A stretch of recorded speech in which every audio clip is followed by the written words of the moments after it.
challenge ourselves, and we challenge ourselves internally, both Israelis and Arabs within ourselves, on the conflict. They are emotive subjects, and they do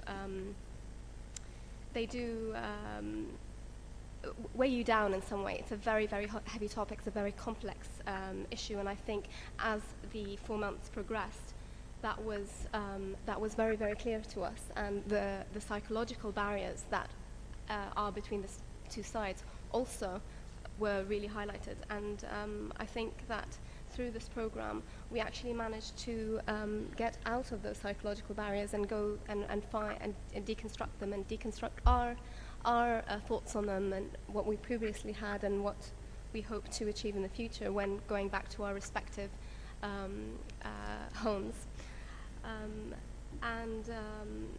Another thing that was particularly interesting was something that Adam and I also did, and I'm sure the other fellows did, was we were watching a documentary which Dr. Aaron Bregman, who is our supervisor and a great one at that, created, and we were watching this documentary and tried to exchange roles. I arguing for the Israeli side, and Adam for the Palestinians, and it was one of the hardest things, I think, to do, to really get into the role and try and see it from the other perspective, and try to kind of merge and see how we can challenge this and how we can find compromise, because it is all about compromise at the end of the day. I think the best thing that we got out of this is basically it's in some ways there are untouchable aspects to it, talking about final status issues, talking about certain sensitivities that we have, accepting each other's narratives. It was very, very healthy and very reassuring to hear the other side, and to hear that we basically wanted the same thing. We wanted a peaceful resolution. We wanted to, and it's not all rosy, but there are ways of achieving it. Coexistence can happen, dialogue can happen, and let's hope there's political will to do so. Thank you. Thank you, Ali.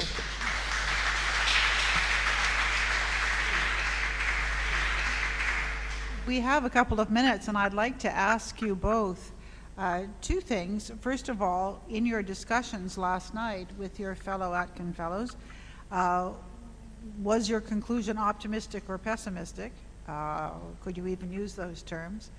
And also, how you see yourselves over the next few years. What would be your ideal way of playing a leadership role in trying to not just move the peace process forward, but building a new society based on a new relationship? Can I ask you, Adelia? I'll try to answer your first question by explaining that when the first Atkin couples arrived in London, not long after Operation Cast Lead started, and when the current Atkin fellows arrived in London, it was during the current negotiations. So this is a mini reflection of the rapid changement in the Middle East. I cannot say that we've reached a consensus whether we can be optimistic or pessimistic, but as Churchill used to say, I'm an optimist. It doesn't seem to be much use to be anything else. We didn't break down the hardcore issues of the conflict, and we leave it to the leaders. However, we did reach a disagreement about whether it is the public opinion or the public indifference that has caused the current stalemate, or is it a lack of leadership in our region that didn't allow any breakthrough in the last 2 decades. Sorry. I think the fact that we're here means that we are all enhanced with a sense of a mission, a devotion, a will to take part in shaping our own future, our own country's future. The fellows are comprised from journalists, environmentalists, criminologists, socialists, former advisors to policymakers. And if I've forgotten somebody, I do apologize. None of us came with a blueprint about how the future of the region is going to look like. But we are in hands with a sense of a mission and devotion. And I think what we're struggling now is how to translate it into practical steps. I have decided to stay in London and to embed myself with the government of Israel, to be able to pick from within about the process of decision making and see how can I bring a refreshing point of view to the situation. Some decided to come back and establish a different NGO, a new civil movement driven from the assumption that people-to-people initiative is currently what we need, or we have to strengthen and come up with a refreshing new way of looking on things. And I think that